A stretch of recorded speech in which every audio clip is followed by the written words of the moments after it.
ఈరోజు మన ముందు ఉన్నారు ఒక సీనియర్ యాక్టర్ నరేష్ గారు. ఇదివరకు ఆయన్ని డాక్టర్ అనే ఒక గౌరవప్రదమైన బిరుదుతో పిలిచేవాళ్ళు. ఇప్పుడు ఆయన he is honoured with sir United Nations నుంచి అందుకున్నారు. సో ఫస్ట్ ఇండియన్ యాక్టర్ అండి ఈ రకమైన బిరుదుని తీసుకున్న వారిలో. సర్ నరేష్ గారితో ఈరోజు మాట్లాడదాం. ఈ సందర్భం ఏంటి అంటే అర్ధశత దినోత్సవం జరుపుకున్నారు. ఇప్పుడు ఆయన వయసు చూస్తే అంతేలాగా ఉంది, సినిమాల్లోకి వచ్చి కూడా అంతేలాగా ఉంది.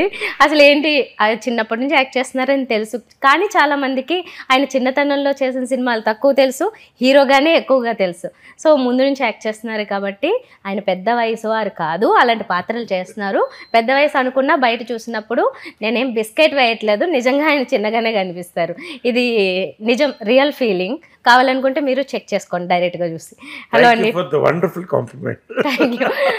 నిజం చెప్పాను సార్, నిజంగా చెప్పాను. ఇది నాకు అనిపించింది, ఇది వరకు చూసినప్పుడు కూడా అనుకున్నాను మిమ్మల్ని సినిమాల్లో తండ్రి పాత్రల్లో చూసిన తర్వాత ఇలా బయట చూస్తే నిజంగా అంత పెద్దగా లేరే, అంత వేరియేషన్ ఇచ్చారేంటి అందులో అని.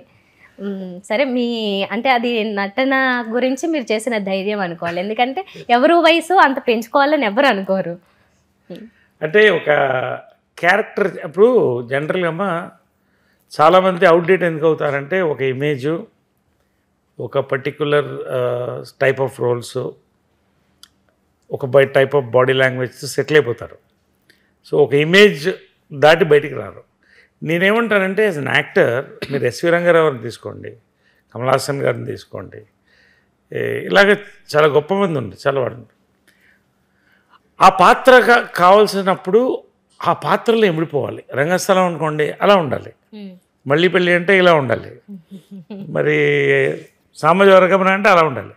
సో అది అచీవ్ చేసినప్పుడు ఏమవుతుందంటే ఇప్పుడు ఉన్నటువంటి లాంగ్ రన్ వచ్చే స్కోప్ ఉంది ఎవరికైనా కూడా. ఓకే, సో ఫస్ట్ మూవీ ఏంటి సార్? పన్నెంటి కాపురం. ఎస్ అబ్బా, ఫస్ట్ అంటే చాలామంది ఏంటంటే ఏంటి ఇన్ని సంవత్సరాలు అంటే చైల్డ్ యాక్టర్గా ఎంటర్ అయ్యాను నేను ఇండస్ట్రీలో. సో 9th ఇయర్లో పన్నెంటి కాపురం. ఒక్క క్షణం సార్, ఎవరైనా ఏమనుకుంటారంటే ఇప్పుడు అర్ధశత దినోత్సవం అంటే మీ వయసు ఎంత, ఎప్పుడు హీరోగానే కదా ఎంటర్ అయ్యి ఉంటారు, ఏ 20 ఏళ్ళకు ఎంటర్ అయినా ఇప్పుడైతే 70 అనుకుంటారు. అందుకోసం నేను కూడా చెప్పా. True, I'm 59, 9th year enter అయ్యాను. 1963 is my date of birth. So పన్నెండు కాపురం అది నేనేం ఐ బిలీవ్ మన ప్రతి మెతుకు మీద మన పేరు రాసి పెట్టినట్టే ప్రతి ఫ్రేమ్ మీద కూడా మన పేరు రాసి పెట్టాలి. అనుకోకుండా పన్నెండు కాపురంలో ఒక చైల్డ్ యాక్టర్ ఎవరో రాకపోతే ఆ వేషం నేను వేయడం జరిగింది. ఇంత 50 year కెరియర్కి నాకు అదే ఫౌండేషన్, మోటివేషన్. ఎప్పుడైనా నేను యాక్టర్ కావాలనేది. అఫ్కోర్స్ ఫిలిం ఫ్యామిలీలో పుట్టాం. సో చిన్నప్పటి నుంచి నాకు కృష్ణ గారు, జనరల్ గారు, వాళ్ళ మేకప్ రూమ్, వాళ్ళు చూసే జనాలు, స్టూడియోస్, ఆ వాతావరణం బట్టే చాలా మటుకు. సో ఆ రకంగా నేను ఇది ఇప్పుడు ఒక వర్డ్ వాడుతున్నాను, నెపోటిజం అని. నేను ఒకటే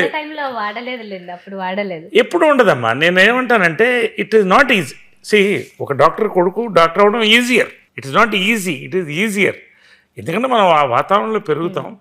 సినిమా ఇండస్ట్రీ వరకు ఎవరు మెడపెట్టి తోయలేరమ్మా. చాలామంది సక్సెస్ కాకుండా అలా ఉండిపోయారు. So I don't believe in that word. Nepotism కొంత ఉండొచ్చు, అసలు లేదని నేను అన్ను. బట్ ఫిలిం ఇండస్ట్రీలో మన టాలెంట్ బట్టి, మన ప్రవర్తన బట్టి, మన యొక్క టైం బట్టి మన లైఫ్ మారుతుంది. యాక్టర్ అది.